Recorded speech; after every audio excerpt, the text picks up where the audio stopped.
Having tried all the conventional treatments, Bert and Nina were at their wits' end. But then, a call from a close family member changed everything.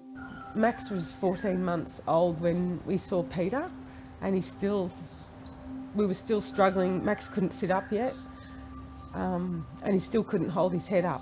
So by then we were pretty desperate and worried about what was going on, because all the help we'd tried to find in that first year we hadn't got anywhere with him. He hadn't progressed. I've got a sister called Anna, and Anna was reading through a notebook magazine and happened to see a man by the name of Peter Walker, who helped a young boy, his name was Elliot, helped his mother do some exercises for this little boy who was, I think, diagnosed at a really early age as having cerebral palsy. When we saw Peter, I had Max standing, balancing on against the couch for half an hour at a time, a few times a day, when he still couldn't hold his head up.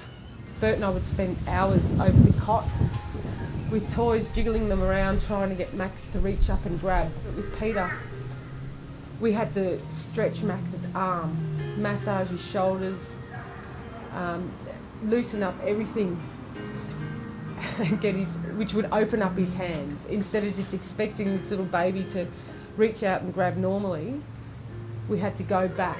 Even though he was 14 months old, we had to go back like he was a newborn, back to the way they do things, and work with Max that way.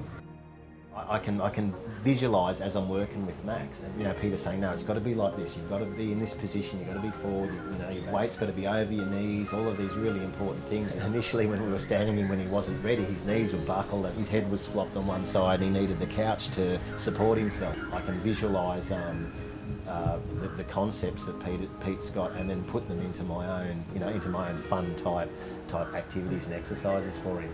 If I had had any insight into any of this, I would have been doing it from day dot. The day that we got him home, I would have started it 100%.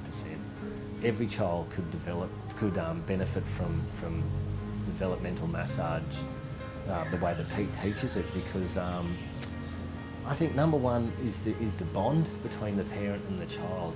If you're sitting there and you're not only massaging them, but you're loving them as well. So you're giving them that love that they need.